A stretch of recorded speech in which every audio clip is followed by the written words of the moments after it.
In 1991, corporate America tried to tear down what I had helped build. They tried to tear down tradition of wrestling. I lived on the 12th floor. I wore the suit and tie. I talked with the suits every day. I said, yes, sir, no, sir, yes, sir, no, sir. And now you know what? You can take them suits and shove it, baby. Oh, yeah, I can say that. I can say that.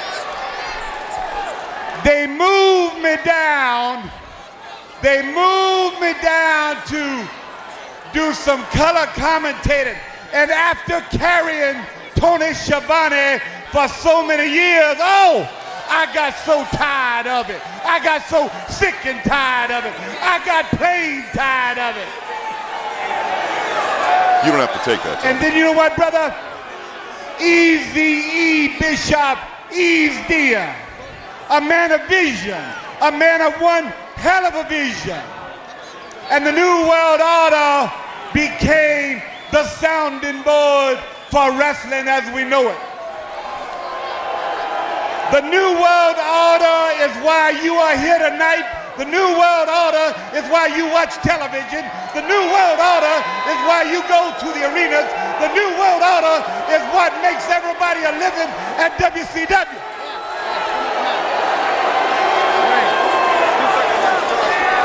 Because everybody knows when you're NWO, you NWO. Now, dear, let me tell you one other thing here before you start that music. Tony Schiavone said, why don't somebody go down and do something about this? Why don't somebody jump up and go down and do something about this? I went down, I did something about it, and Larry Zbyszko, let me tell you something, there is no comeback. There will be no comeback. And all you marks on the internet, there will be no comeback.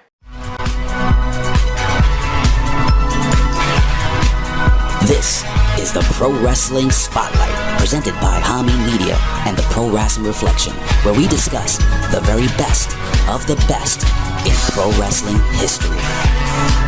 And what you gonna do when Hulkamania and the largest arms in the world run wild on you? The two soundest wrestlers in the World Wrestling Federation, maybe in the history of the World Wrestling Federation, are right here, right now. Mr. Perfect and the excellence of execution, the Hitman. WrestleMania weekend isn't complete without the Heartbreak Kid, and he is on his way. He put hard times on Dusty Rhodes and his family. They think they got the answers. I change the question. You will rest in peace. Get used to it in Ric Flair. Who you're looking at, the man. Yes, man! What the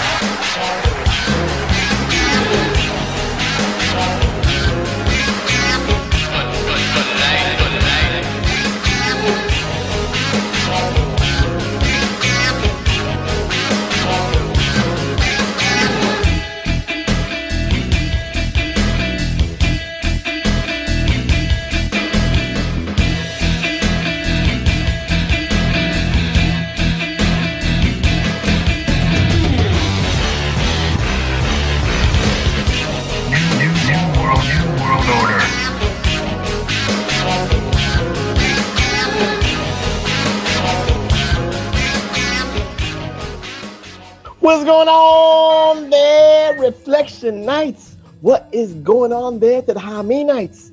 I would say what's going on to the PWCites, but Jimmy T, what is going on, man? You haven't uploaded shit even for your own shows, man. I've been looking, I've been seeing it. I'm like, what the hell's going on? Jimmy, you do all the other stuff for Hami Media, but then you don't do stuff for your own baby? What the fuck is going on here? But I'm going to say PWCites one more week. And then I might have to say, I'm not going to say anything after that. But what is going on to all the ites out there? The left, the right, the Dems, the Repubs. What is going on there to the Magnificent 70, Elite 8, the 99, the Terrific 10? What's going on to Christopher Paul, Bruce Swindon, Scott Wood, Donnie Day One, Greenpeace, Michael Davis, Jeff Lipman, all the ites out there, the Gooch, even though probably he hasn't said anything to me on Instagram or anything, but you know what? I still recognize you. Recognized game to all the Magnificent Seven members. But anyway, neither here nor there, but welcome to the PWR podcast at the Hami Media Group at Podbeam.com. I would say PWC.com, but like I said, Jimmy hasn't uploaded shit. I haven't seen anything. Maybe I'm on a different account or something. But anyway, neither here nor there. But you can tell we haven't been on in about a week because somebody was on vacation. Somebody had the butt orgies, and the man is sitting with the butt cushions. You know, I don't know if he got his ass reamed out there, but it doesn't matter. But he's back in the good old US of A. He is back to talk about certain things because you know what? I found out something while this man was away. As people know, there is no more Vince McMahon anymore. Vince McMahon is out of the WWE. So, you know, I'll give you a little bit of the present and then we'll get into our PWR spotlight and I'll tell you what we're going to do. But you know what? I don't know. I got good sources. But during one of Vince McMahon's pee fetishes, shit fetishes, all I know is that in 2005, he did something with a woman and a druid. Who could a druid have been? I don't know. I'm just saying, if my math is correct, my man TW was a druid in 2005. I ain't saying he did it. I ain't saying he's shitting on women. I ain't saying he's pissing on women like R. Kelly. But again, Vince McMahon, a druid, and a woman. I don't know. I'm just putting it out there. I'm putting the conspiracy theory out there, but neither here nor there. But again, welcome to the PWR podcast. Welcome to the PWR spotlight. And it is I, the quintessential stud muffin, the only objective man in this IWC, YWC, PWC, Jimmy T, wink wink, punditry, the only objective man in this political hemisphere, the only objective man in this social media conundrum, the Professor Chabelle Cruz. And I'm not here alone, no. I'm here with my brother from another mother. Maybe he was the druid, I don't know, I'm just saying. But he is the conservative liberal conservative, dum-dum-do idiot song, the iron stomach one, Mr. Wonderful, Tommy Wonder. Welcome back, my friend. How are you doing? And let's dispel the rumors. You was not the druid with Vince McMahon. I just said this is my sources. I got a druid. I spend too much time getting shit on by women figuratively to actually be shitting on them literally. So it was not. Could have been Larry Destiny. Could have been Jeff Kavanaugh. Could have been one of those guys. Could have been Jimmy Trump. I don't know. Wasn't me. All right, I'm just making sure because we got to get all the rumors out of the way because, again, PWR podcast is as transparent as we can be. All I just knew is that a druid was shitting on some women, too, in 2005, and you was a druid in 2005. That's all it was. So we dispelled the rumors. Again, all right, Magnificent Seven, we dispelled those rumors. But anyway, TW, it's nice to have you back and all that stuff, but we must do what we do best. And again, for Reflectionites, TW just came back home. So you know what? The bags is not fully unpacked. TW is on jet lag. He's on boat lag. He's on a lot of lag here. So you know what? He's doing me a favor. He's doing me a service. And I will repay him by doing a nice, not abbreviated spotlight. But we will be informative. We will remember the nostalgic ways as we always do.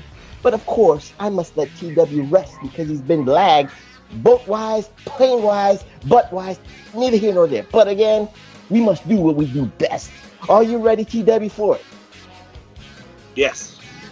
See, he is the man. He is the analytical genius. He gives you one of the most clear, concise, informative answers out there. So we're going to go into this. So for the Reflectionites, we are doing a very special pro wrestling spotlight. And like we always do, this one has got a caveat, TW. So I'm going to try to explain it right here because, you know, we do pro wrestling spotlights and I kind of title it Greatest Heel Turns and Greatest Babyface Turns. This one is a conundrum to the professor. This one is a conundrum to the IWC, YWC, PWC, TW, because we are going to focus. Technically, it was meant on paper between Bischoff and Hogan and Nash and Hall and all this stuff, that this would become a heel turn. So the spotlight we're going to do, Reflectionites, is greatest heel turns, joining the new world order. Too sweet. Put the signs up there, Reflectionites. But anyway, neither here nor there. But TW, before we even talk about the people who did the ultimate heel turns, technically, it is hard to say what we can define it because it's not as black and white. On paper, before, it all panned out on Monday Night Nitro, before it all panned out on a WCW pay-per-view, it was meant to be a heel turn where somebody, went to the dark side, if you will, and joined the NWO. But there was a problem. The problem was the 90s. The problem was the IWC, YWC. They were not They were not going with the traditions. The NWO was cool. So what was meant to be a heel turn, sometimes I can't call it a babyface turn, but I will call it a cool turn. What say you, TW, about that assessment?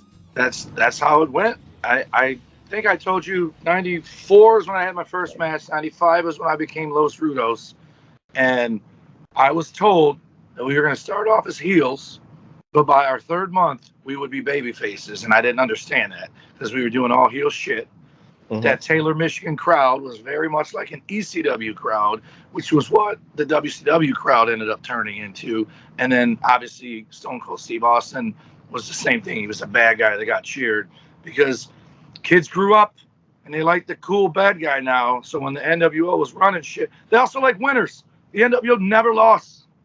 Mm-hmm. So the fact that they were running everybody out of town, who wants to cheer for the losers? They cheer for the winners. Absolutely.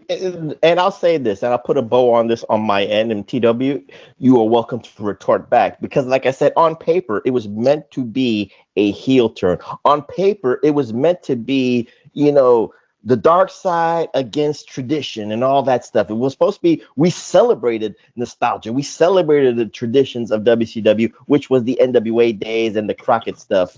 And TW, it must be an earthquake because the camera's moving, Reflectionites, but neither here nor there because, again, if A-Track Brown, the slowest motherfucker out there, and again, the PWS is on a strike right now with YouTube because of, democratic policies that we did not adhere to, we are on suspension. So this might not be on YouTube anyway. So neither here nor there. So the audio Reflectionites will hear this more than the YouTube Reflectionites. But again, neither here nor there. But again, like I said, and you said it perfectly, we cheered the winners.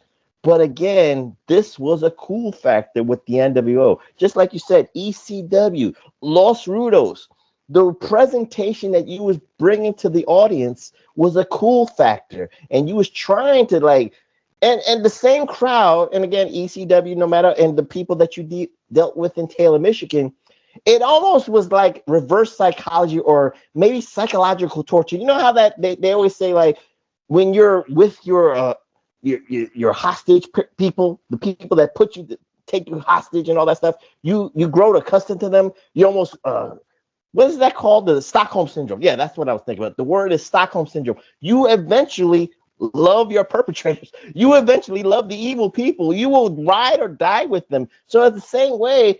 You told people in Taylor, Michigan, TW, go F yourself. You told them to kiss my ass. You told them to die. And what was their reaction? Yes! Los Rudos told me to die. Yes! I love it. They're the best. They told me to suck it. Same thing with the NWO. They said WCW people suck it. And again, Reflectionites, remember, Scott Hall himself, and TW, you know this. Well, technically he didn't watch it, but so I have to remind him. Scott Hall, weekly on Nitros, did surveys. He asked the fans, were you here for WCW? You heard a preponderance of boos. And then when he said, are you here for the NWO? The crowd roared. The arena cheered. And what did Scott Hall say? One more for the good guys. very sarcastically, but people, guess what the people did, Reflectionites? They said, yes, we are part of the NWO. So TW, agree with that assessment, or you have a different take on it? I agree with it, but I thought you were going to go somewhere else with it when you said Stockholm Syndrome, but I think there's another part. This is around the dawning of the smart mark era, right? Okay. So it's almost like liking the NWO, liking Stone Cold Steve Austin was the same mentality as Die Rocky Die. Die Rocky Die. These fans were like, this is what you want us to cheer for. Screw you. We're cheering for this. And the NWO is, this is what you want us to boo? We're going to cheer it. But what I love that you just said about Scott Hall is the smart mark inevitably is the dum-dum, because what they did was they made something over that was supposed to be making something else over. And in doing so, they then flipped the script on the fans and purposely wanted you to cheer for the NWO, and then you did it. Because that's why he did those surveys, right? There's no other reason to do them unless you know the outcome. If you do it because you're trying to get them to start cheering for WCW, the second it started boos, they would have stopped doing it. They wouldn't keep doing it. So they smart marked the smart marks, and that's why I think a lot of them cheered. Plus, it eventually they wanted Cena to turn heel, right? He never did it, but I don't know that people knew they wanted Hogan to turn bad. They just knew they didn't want Hogan as a good guy. And so maybe Hogan turning bad is what relit a fire for some of these people who are just droned out. Now, I don't mean that in E-drone. That's the fucking dumbest thing. That's even worse than Forbidden Door. But E-droned out. I mean, they were just tuned out. They were this close to not being wrestling fans anymore, right? And then boom, perfect storm. You got the NWO on one side, you got Stone Cold Steve Austin beating up his boss on the other side, and everybody wins, and it's a boom. And again, because the people pulling the strings are the smart ones, they made it work in their favor, because the two bad guys who ended up being the most popular good guys that sold the most shirts were NWO and Stone Cold Steve Austin. Those they just sold out of shit. Right. And Reflectionites, for the audio Reflectionites, if you hear a little bit of a twang in TW's voice, the other day, TW went to a Village People reunion concert, and he was singing Macho Man. He was singing YMCA, and he was really yelling out in the Navy. I don't know why, but he told me all this. It's in the DMs. He slid into the professor's DMs. No homo there. But anyway, just in case you hear a little bit of a raspy voice, TW was relishing a Village People reunion concert. But again, let's go into certain instances of the supposedly greatest heel turn or the greatest babyface turn, wherever the way you will look at it, Reflectionites. And we will start with the most infamous one. And you just said it yourself. And we've done, many shows about this, from Bash at the Beach 1996, where the infamous third man revealed himself to be Hulk Hogan. So Reflectionites, again, just what TW said, I'm just going to exacerbate it a little bit more, if you will. Hulk Hogan in WCW from 94 to, let's say, June of 1996. He started with a Thunder. Business-wise, it was a coup for WCW to get him. But fandom-wise, the Southern wrestling fan wasn't, supportive of Hulkamania, wasn't supportive of the guy who was kicking NWA's ass all those years. He was the evil man from up north. That's what the Southern wrestling fans, really looked at Hogan that way. And in 1995, they were booing him during Nitros. They were booing him during Halloween Havoc. And of course, people were laughing at Hogan getting humped by the Yeti and the Giant. But again, that's another story for another day. But I'm going to put it in this bold terms, and TW will solidify it a little bit here and there. Like I said, his voice is a little bit raspy, so you might hear the professor a little bit more. So I'm going to carry the load. And if TW, for the audios, if you don't hear him, he might do a little sign language. He might shake his head. But again, he's riding with us. But when Bash at the Beach 1996 came, you said it yourself. The smart marks knew Hogan. Something was special with Hogan coming out. Something was special with Hogan, coming down the aisle. And of course, if you saw it in the pay-per-view, Bobby Heenan kind of like let the cat out the bag. Yeah, but whose side is he on? Whose side is he on? But again, if you remember history, Reflectionites, he never liked Hogan from jump. He never trusted him and all that stuff. And what he did to Macho Man, the roar, the thunderous roar of the smart marks was waiting for this. They wanted this. They needed this. But yet still, TW, it was one of the greatest heel turns in wrestling history. So, again, with whatever is left in your raspy voice, just put a bow on it. I agree. And it's so awesome that it worked, because I don't think Sting being the backup guy would have worked. It wouldn't have had the same, you know how I feel about it. Like, Sting was in the match, right? Wasn't it? Yeah. Who was the guy missing? They didn't have a third guy. No, Luger was taken out earlier in the match. It was so Sting and Macho Man are the ones wrestling the whole match, and then Sting then turns on Macho Man to become the third member. It's dumb. It's absolutely dumb.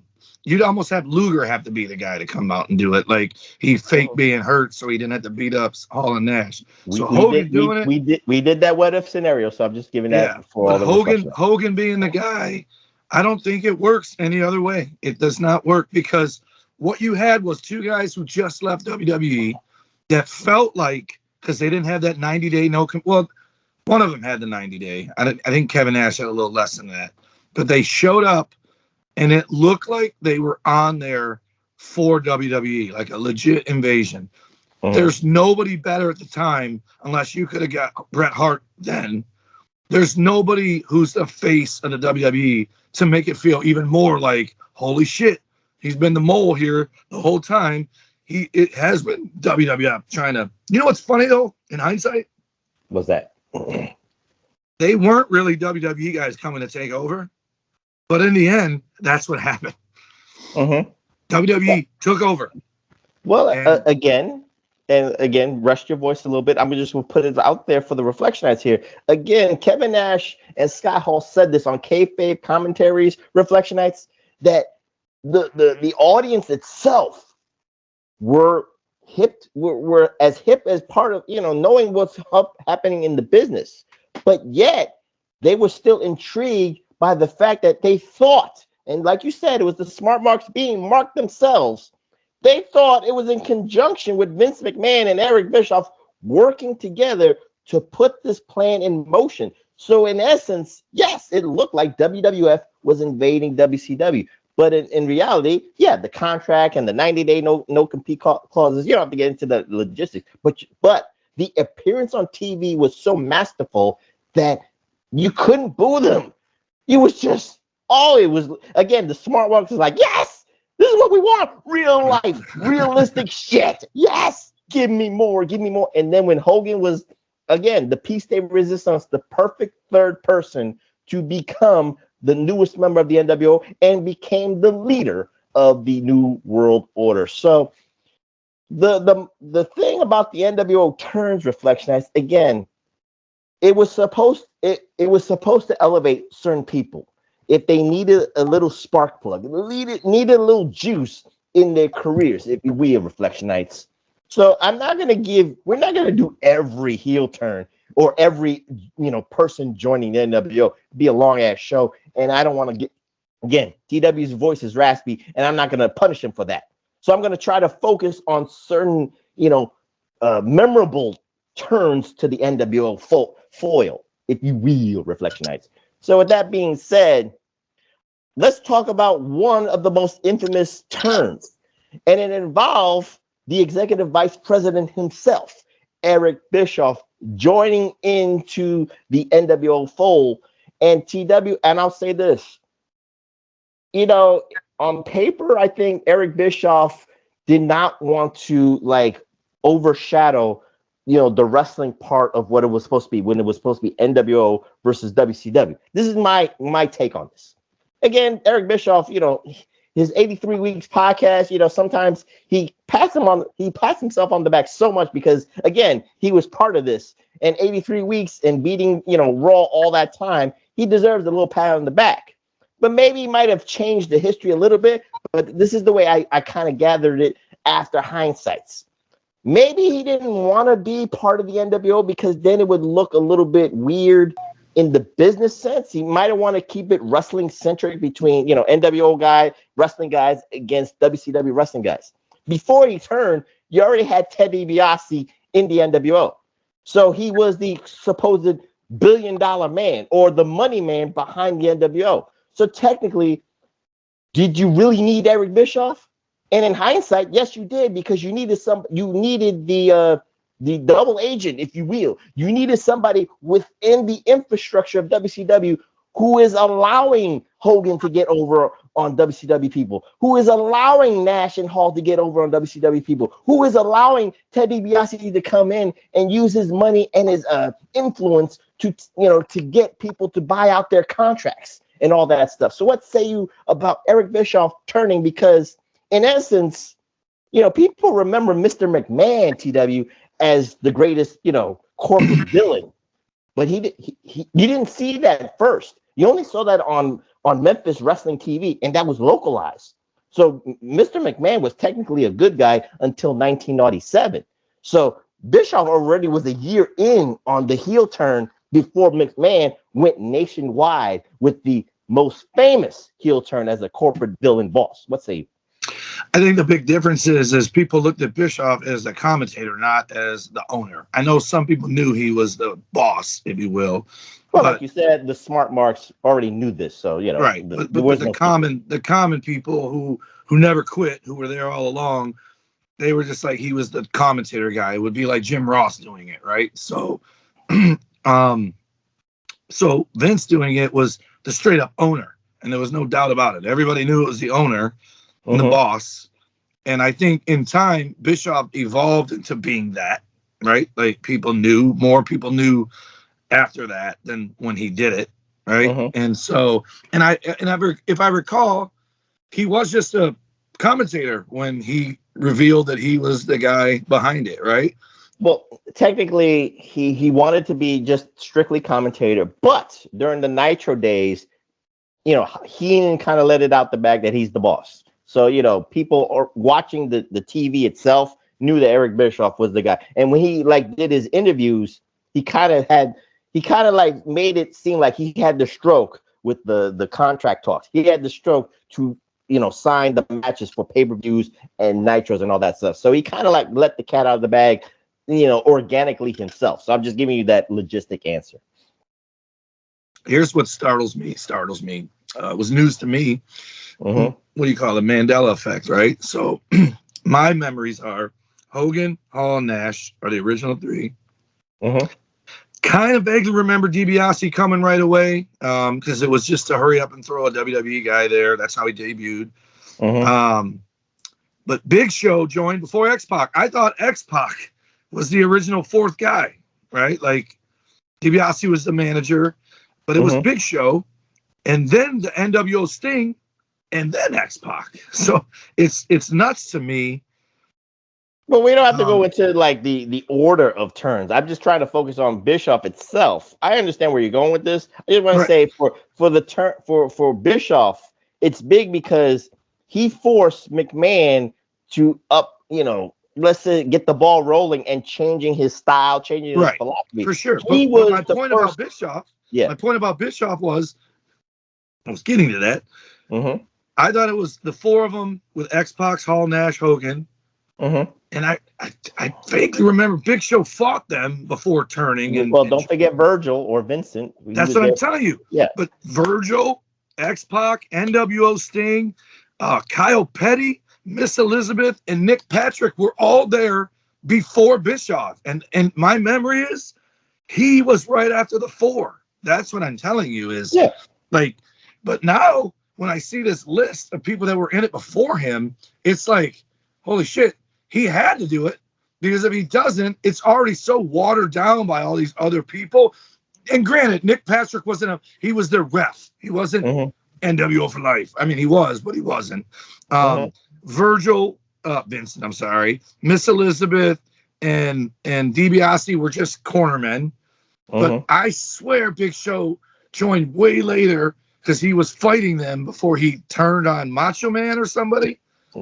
No, he was so there he just before. joined straight away. He joined after he lost the belt to Hogan at Hog Wild. So it was a couple of weeks after. Yeah. My memories are not as crystal clear as yours.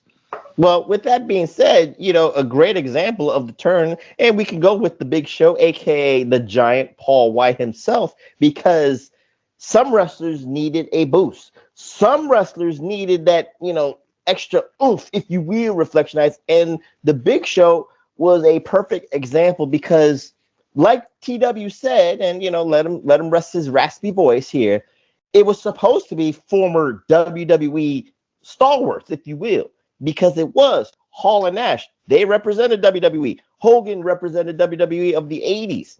Teddy DiBiase represented WWE. Vincent, aka Virgil, represented WWE. Six Pac came, well, because WWE didn't want him. So WCW would take him. But again, he was a stalwart of WWE. So guess what we're saying, Reflectionites? The focus is former WWE guys invading the WCW people. So you're trying to create two organizations. You're trying to create WWE versus WCW. But again, like TW said, some things get watered down, and sometimes you need to pivot. And some people from within have got to betray WCW. But that's what they were doing, though. They were taking over, and having someone from WCW join them means you sold out WCW. So it made sense. And I prefer Big Show in his prime. He should have retired 20 years ago. But in his prime, he was legit. And him doing it gave him more heat. But somehow they got cheered. Yeah. And the reason that Big Show needed it, because, again, maybe if you look at it, Reflectionites, it didn't look like it made sense. Because why would Big Show want to join the NWO when the NWO humiliated the Big Show at Hog Wild in August of 1996, stole the WCW Heavyweight Championship from him, kept the nameplate on the original belt while Hogan just spray painted NWO? So you're embarrassing him psychologically. But in kayfabe, he was having meetings, backdoor meetings, not the homo way, but he was having backdoor meetings with Hollywood Hulk Hogan, and Hollywood Hulk Hogan was promising him movies, promising him more money, promising him big houses on the hills and all that stuff. And the Big Show, technically, if you really looked at it and peeled the curtains back, TW, he was in his 20s.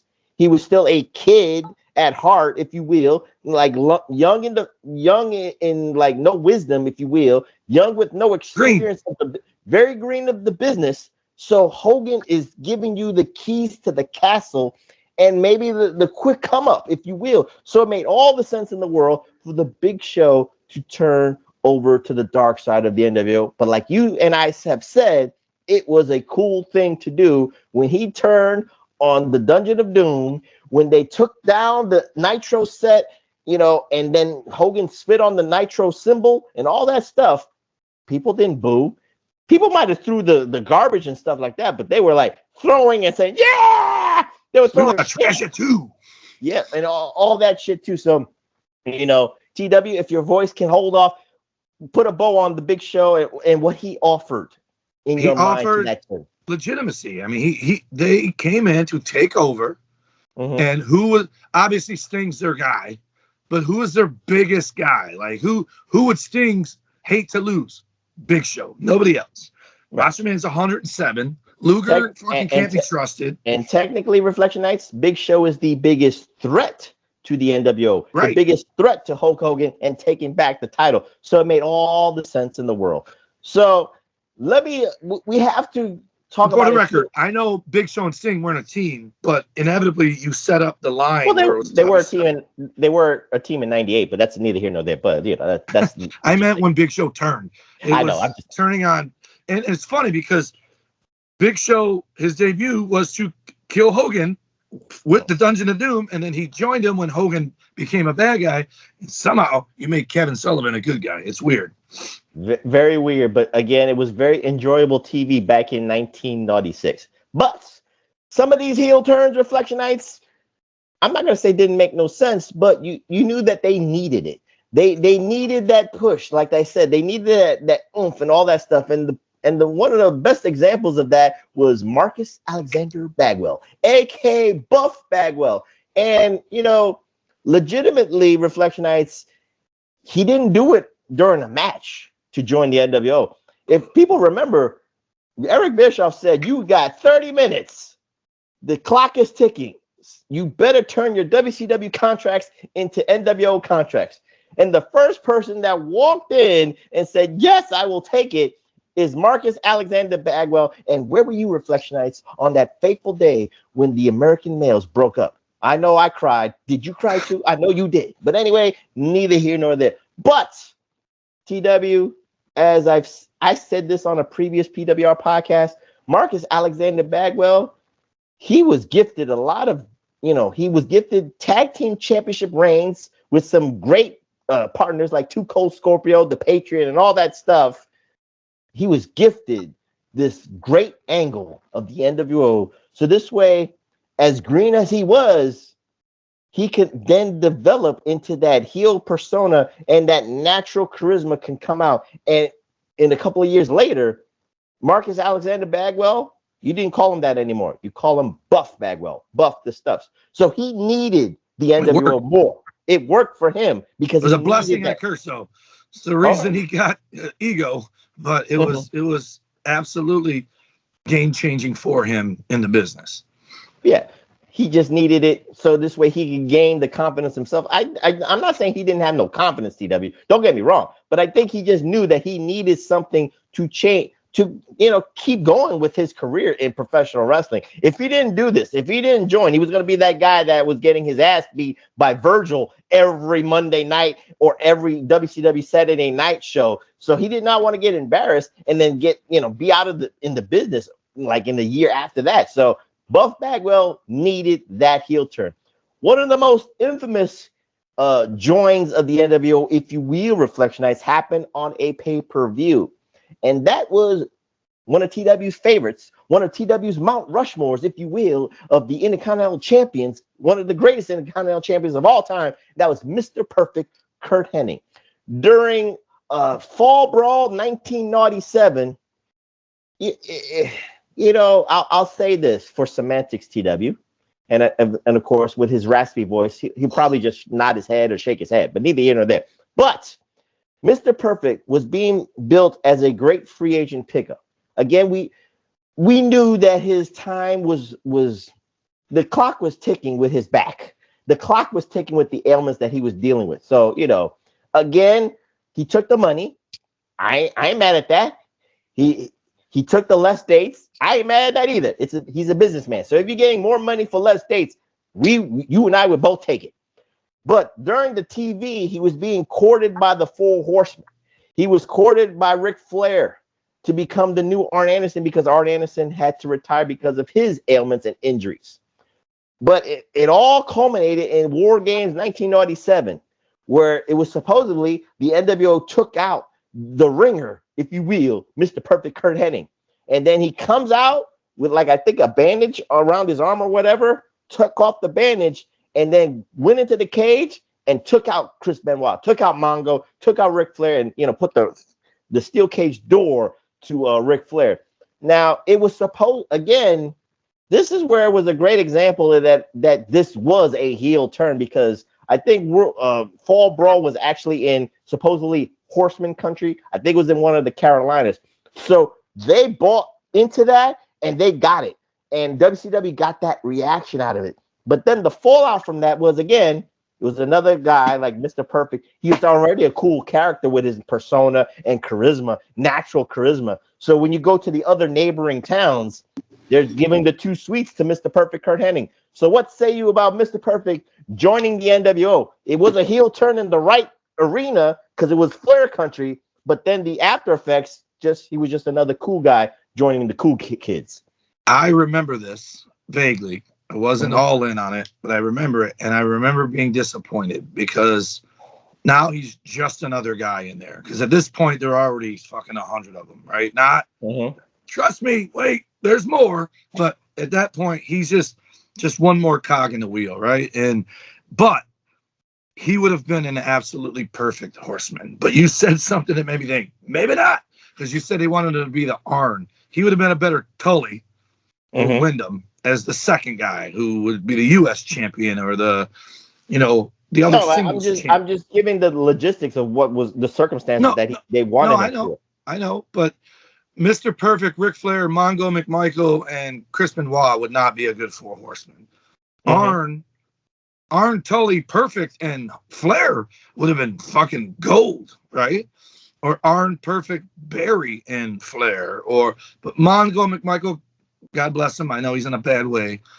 Him and Malenko might be the two worst horsemen not named Ole Anderson of all time. They just didn't fit. And I don't mean that as a knock towards either one of them as humans, as their business. They just didn't fit. And Mongo looked like the guy who wanted to be with the cool kids, and someone finally let him. Like in modern terms, it would be R-Truth trying to be in Judgment Day. He doesn't fit. And Perfect fit. He fit in the Horsemen with Arn, Tully, Flair. He fit if it was Wyndham, Arn, Flair. He fit if it was Sid, Arn, Flair. I totally understand. And to join the NWO looks like he took the easy way out if we're doing kayfabe, right? But the reality is he's another former WWE guy that's now in the NWO. That, and you could look at it in a different way, in the hindsight way, Reflectionites, where Bischoff just wanted to embarrass the Four Horsemen legacy, wanted to embarrass Ric Flair again, because I'm not saying I guess we could say that he didn't respect the history and the contributions of the Four Horsemen. If he was gonna really have the WCW versus NWO, Four Horsemen should have been that one group that was leading the charge against them. But then you make them look like four Brooklyn Brawlers getting their ass beat every goddamn week. That's the way. And what you could have done, this would have been cool in hindsight. Instead of having all those people that joined the NWO against the Horsemen, what you could have done is you had the four there, and then all the dudes that were Horsemen could have made the Horsemen bigger to make the Horsemen versus the NWO an epic, like Secret Wars type shit in Marvel, where Luger would have been with him, Sting would have been with him, obviously Flair, Mongo, Dean, and Benoit. Sid could have been with him. I don't know where Barry was at the time. I don't remember Barry being around for the NWO. Well, technically, he was in the WWE at this time, so toiling, if you will. But again, that's neither here nor there. But any NWO guy or any WWE guy that came in and wasn't a Horseman should have went to them, and anybody that came in that was a Horseman should have went to them. Bring Tully back, just so you have just like this who's who of former Horsemen. It would have been awesome. Well, again, we're doing hindsight booking, reflection. If you wanted to bring back NWA guys to be part of the Horsemen or just be part of WCW, it makes sense. But again, neither here nor there. And then, of course, Bischoff was, you couldn't convince Eric Bischoff anything or to go a different direction because he was winning the war, if you will. 83 weeks is still 83 weeks. So let's look at it again, maybe a couple of more turns to the dark side, if you will, TW. And again, another, I guess you would say, infamous turn that was necessary, if you will, was the big bad booty daddy himself, Scott Steiner. Now, again, TW, like you always say, like with the rocker analogy, somebody got to be Shawn Michaels and somebody got to be Marty Jannetty. And this is no disrespect to the Steiner brothers, but I think Scott Steiner thought of himself as Shawn Michaels, and he thought of Rick Steiner as Marty Jannetty. But again, Rick Steiner was not no Marty Jannetty. He had a pretty respectable singles career himself. But Scott Steiner knew that his time had come, and he had nothing left to prove in the tag team world. And again, he needed a boost. He needed a jolt in his career, and he needed to take that next step. Like you said, it's kind of like the easy way out to join the NWO, but yet he needed that so this way he could, let's say, separate himself from Rick Steiner, separate himself from being the quote-unquote tag team wrestler. Even though NWO is a group of 150 people, I get you, but that's a faction. It's not a tag team. So if you can separate yourself, that works in a certain way. And again, he was smart enough to say, I gotta change my look too. I couldn't have the black flowing hair. I had to cut it down. I gotta look a little bit more like superstar Billy Graham. I gotta look like Jesse Body Ventura. I gotta look like a little bit of Hulk Hogan with the blonde stuff. I gotta look like Triple H with the steroids. Again, neither here nor there. That's alleged. But again, he had to separate himself. Maybe joining the NWO was the quick fix to do it, but he needed to join the NWO. What say you about Scott Steiner when he turned to the dark side? I think changing everything he changed was too much, because I went from being a Scott Steiner fan to not being a Scott Steiner fan. And it wasn't because he turned heel. It was because it was too much. Like, if you put Steiner Brothers figure next to a Big Papa Pump figure and you ask somebody who was who, no, most people who, unless they know, would not know it was the same person. It's that drastic. And I think the gear change from the singlet to the, he had booty shorts first and then pants later. I think that was smart. Get rid of the singlet. Get rid of that whole squeaky clean college athlete look. Cut the hair, fine, but bleaching it, and then Billy Graham and he went from looking like a young guy to looking like an old guy in one gimmick change. Like, he looked 10 years older when he dyed his hair and beard. It was not a good look for me. Whereas Rick, when Rick had that bite me and all that, he looked like the same guy as Hot Stuff International, same as the Steiner Brothers, but looked like an angry version of it. And I liked Rick's gear change more than Scott's. But Scott turning on Rick, I believe we watched it. It was like a hog wild or whatever against the Harlem Heat. It was awesome. Or no, it was against Hall and Nash.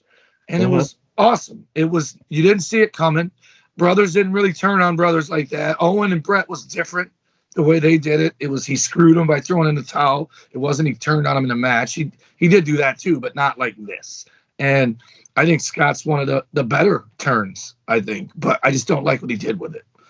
I think it's one of the better turns. I'll give you that, TW, but I'll go with this Reflectionites. As you said, everybody wants to join the NWO. So that it defeats the purpose, because, again, we're talking about 1998. We're talking about this war is going on from July 1996, and then he turns a couple of months before July of 98. So that's almost 2 years. So let's say a year and change, a year and 7 months into the feud, and you're part of the feud. You're part of Team WCW against them. So, and again, you have no choice. It's almost like you got bit by a zombie, and then you eventually turn into the zombie. So you turn into that. But like I said, I'm being objective here. He needed that because he wanted to separate himself from the tag team stigma. So again, while you're joining again the cool kids, Reflectionites, he was thinking about the long game. And that long game, TW, and we got to be honest, is a very successful long game. Multiple time heavyweight champion. You know, he did this thing in TNA. He did the thing in WWE for for a year or two or whatever. But the name recognition alone, and then the nickname itself, the Big Bad Booty Daddy. He has one of the most infamous promos in wrestling history, Reflectionites, the mathematics promo in TNA. I understand it. That's algebra, that's calculus, all rolled into one, Reflectionites. That is the most famous promo. And actually, if you look at the math, he was actually correct. That was Impact? That was Impact Wrestling. I thought it was NWO. I really thought it was WCW. I did not know. It was TNA Impact Wrestling with that promo. So again, we're gonna be a little bit abbreviated. Again, the voice is raspy. He was, he still has the tag that he went to the Village People concert. But again, neither here nor there for TW. But we have to at least, there was one joining the NWO that made no sense. But no, that was Wolfpack. That doesn't count. But I'm talking about the American Dream, Dusty Rhodes. Now, if you heard the commentary Reflectionites, the reason I did not like this, and again, if you go to the kayfabe commentaries, I think Scott Hall and Kevin Nash pushed for this. Because again, they got all the respect in the world for Dusty Rhodes. They got all the respect and adulation for Dusty Rhodes' track record, his legacy, and all that stuff. And, TW, it's like you say with Hulk Hogan and being with his buddies. You're going to protect your buddies. You're going to, bring your buddies in for the ride. So I understood the friend thinking. I understood the business thinking of making sure your friends are in a better position. Don't get me wrong. But for me, when he joined the NWO and betrayed, like, supposedly Nitro, WCW, and Larry Zbyszko, it was semantics for me. I just knew that, like you said, it's just another guy joining this that he didn't really need it. He was supposed to be the guy talking about tradition. He was supposed to be the guy carrying that flag and being the cheerleader for tradition. It made no sense and didn't really last a long time. Again, I don't want to go into the business part, TW, because again, behind the scenes, the management was kooky at best. Even with Bischoff running the helm, there was a lot of dysfunction. And Dusty Rhodes was on TV for a couple of weeks, being at Scott Hall's side, and then he disappeared too. So neither here nor there. But it was a heel turn that wasn't needed. And I know that Dusty Rhodes was a bad guy originally, Reflectionites. Don't get me wrong. I remember the Texas Outlaws. I may be 46, but I do remember him and Dick Murdoch. Him and Dick Murdoch, doing their stuff in the AWA. Him and Dick Murdoch doing their stuff in Florida Championship Wrestling. All that stuff. Don't get me wrong. He was a badass villain. I got that. But this was the American Dream, TW. It just didn't fit the mold. Some people need that heel turn, but then some people just are good guys no matter what because you just love them to death. Dusty Rhodes is just one of those guys. Even when he tries to be bad, you can't boo him. You just love him, and it had nothing to do with the NWO. It was just the legacy of Dusty Rhodes. What say you about the American Dream, Dusty Rhodes? It almost feels like Dusty would be the one going, I want to turn.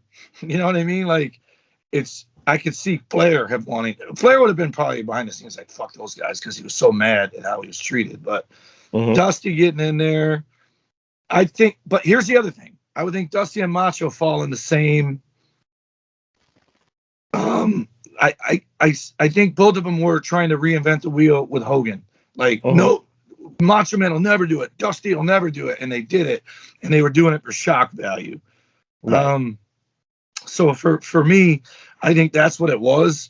Maybe they were losing some steam when they added him in there, and they just thought it would, or they were afraid they were going to lose steam, so adding him in there, they thought would have that shock factor. And instead, it just looked like him too. Like, fucking nobody's, like, fuck, show me somebody who doesn't. And who was that? And became the most popular guy there? DDP. That's what they needed to do. Someone reject them. And that made that guy the most popular guy on the roster because he didn't do what everybody else did. Well, DDP saw there was money to be made by being the one guy that wasn't going to turn to the dark side, Reflectionites. So, I'm going to do one more TW and then we'll close that out because, again, like I said, I don't want to, delve into every fucking heel turn, but I got to at least talk about one that was so, it was not confusing. It was just redundant, it was stupid, and then you could tell that they did not have a plan for him. And that man was the best there is, the best there was, and the best there ever will be. And you're holding him up, and you kind of knew where I was going with this because you already talked about Macho Man. That was semantics, and I'm glad you put him and Dusty Rhodes together in the same bubble because I kind of agree with that. But we got to talk about Bret Hart to close it out, Reflectionites. And Bret Hart came in representing tradition. He came in representing the legacy of the Hart family. He came in with all that momentum of being screwed by Vince McMahon and corporate greed and all that stuff. He was supposed to be the flag bearer, not for WCW, just the flag bearer for tradition, and the guy that was going to take the war and turn it over to WCW. Now, we can understand that, the NWO and WCW was like, doing their pitches towards him because he wasn't like picking a side. But then when he picked the side at Starrcade and all that stuff, but TW just didn't last that long. And it just felt like maybe it was Hogan like, you know what? I'm not going to fight him. He should just join us. It just makes all the sense in the world. Or he should just fight for the U.S. title. I don't want him around the heavyweight title picture. I don't want him in that heavyweight main event title scene. So it was kind of like not only confusing Reflectionites, but it just didn't mesh with the professor. It just didn't mesh on TV.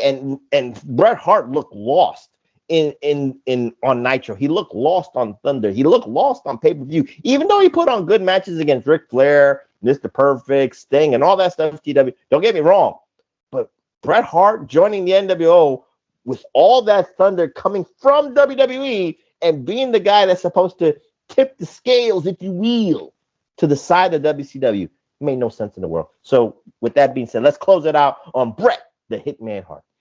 It's exactly it. It's like we got him, but we don't know what we're gonna do with him. Like first he comes in and reenacts the screw job. Mm-hmm. Then he does this, that, and the other thing. I think didn't he win the U.S. title first? That was the first thing he went for. Yeah, that's the first title he won.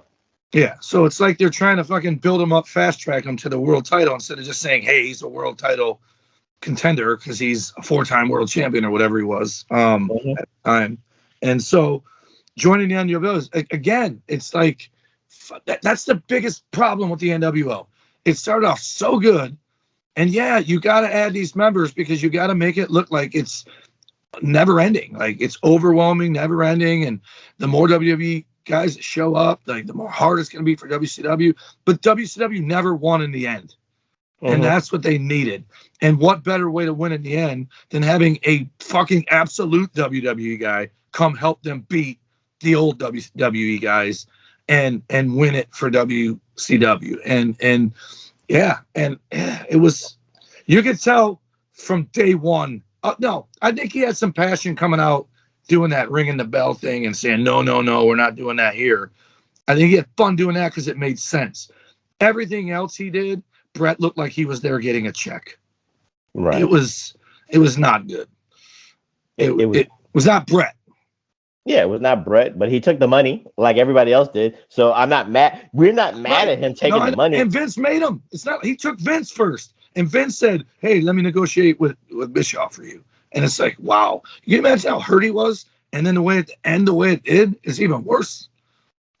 Well, again, that's hindsight. That's semantics. But at the moment, with him joining the NWO, he joined the NWO twice, if you will, Reflectionites. He joined it in 1998 because, again, Hogan did not want to, do what I think a lot of people were thinking about. They thought there was going to be a Bret Hart Hulk Hogan program, maybe by Halloween Havoc or something like that. I'm not saying that was the plan, TW. Maybe Bret Hart was told that. And you know how Bret Hart kind of says these things in kayfabe commentaries. So I don't know. I can't take it for face value. But I think he even thought himself he was going to have a program with Hogan. It was no brainer not to have the guy of the 80s against the guy of the 90s of WWE fighting on WCW television or WCW pay-per-view. Maybe that's what he thought. And then when they tried to rebrand the NWO in 2000, and then when he was the heavyweight champion and joining Hall, Nash, and then when they condensed it, it was Hall, Nash, Hart, and Jeff Jarrett as the full horseman type of NWO, what they did in 2000,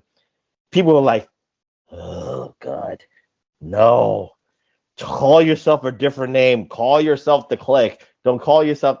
Now you're trying to respin the wheel and all that stuff and try to, recapture a magic that was gone since 1997 at the most. And I'm being nice here, TW. So with that being said, TW, you have anything, closing thoughts, and then we'll close it out? Or I have a question. Mm-hmm. I was looking at the list of people in there, and towards the latter ending of WCW, was it our very own April Hunter was in the NWO? Or is that a different April Hunter? We would have to ask Big Red. I don't, on the women's scale, I remember Elizabeth. No, it's towards the end of the run. There's says Madeja, Tylene Buck, whoever that is, April Hunter, Pamela Paulshock. That's it. Those are the four girls. Well, that was probably 2000 with the Big Bad Booty Daddy and the NWO 2000. So maybe April Hunter was. Yeah, all four of them were 2000. She was part of the Big Bad Booty Daddy parade, if you will. But they weren't wearing NWO shirts. They were just part of that was the Big Bad Booty Daddy's entourage, if you will. I just remember Elizabeth. I remember Tori Wilson. I didn't remember the girls except Madeja, but then she was the only one left after the Big Bad Booty parade. I guess they didn't want to pay all the other women. So if April Hunter from the A show Reflectionites was part of that, check your hands, Reflectionites. You know, check those KY jellies, because probably, well, you know, no disrespect to April Hunter, but again, she deserves strong J applause for KY jelly. But again, neither here nor there. So with that being said, we close on this special condensed spotlight edition of the greatest heel turns. Maybe it's more of the greatest tweener turns, if you will, Reflectionites, of joining the New World Order. So, you know, TW's got a little raspy voice, so I'm going to close out with all the socials as best as I can. So with that being said, you know, TW, just nod your head, and if I'm trying to remember a lot of this stuff. The PWR podcast is available on Twitter at the PW Reflection. Agree? Is that right? Okay. And if this gets uploaded by A-Track Brown, this will be available on the YouTube networks after our strike is lifted on the PWS YouTube networks. Again, follow my brothers in arms, Billy Ray Valentine and Obi-Wan You Know Me, and 8-Track Brown, the dirtiest of the city, at the number 8, TRAC Brown. Follow Pastor Travis Bolts at Nuts and Bolts Wrestling or Pro Wrestling? PW. Nuts and Bolts PW at his Xer or Twitter. Follow JB at, which, is it Professor JB? Man, you at the P1 JB. At the P1 JB. And again, follow executive producer extraordinaire. See, again, TW, you know, I'm trying to rush your voice, but you have to abbreviate and just help you out a little bit here. Follow the executive producer extraordinaire at all platforms: TikTok, Grindr, Xer, all that stuff, Tinder. Well, not Tinder, he's married, but at Big Ray Hernandez. Yay or nay on that? Did I get it right? All of them at Big Ray Hernandez. And follow TW on his Facebook at Tom Bryant. If I remember, I ain't doing that link shit. Facebook.com/Tommy Wonder. But there you go. See, there you go. And he is on all platforms at the Xer at Tommy Wonder, right? Oh, at Tommy Wonder 19 is Instagram, and Snapchat is Number Wonder. At the Tommy Wonder is TikTok and Twitter, and at Tommy Wonder 19 is also on Twitter. There you go. I tried Reflectionites. I tried to rest his voice, but he got most of that stuff. So what we're gonna do next week, Reflectionites? We might go episodic. We might go with the movies. We might do rivalries. We might do another spotlight. But I'll keep you on your toes, Reflectionites. I'll keep you on your toes. And that being said, I'm the professor. That's Mr. Raspy Voice, Mr. WWE Song, Mr. Number Wonder. Whee! Tommy Wonder saying good night, and we'll see you next time here at the PWR podcast at Tommy Media Group at podmeme.com. Peace. Don't rest your voice, goddammit.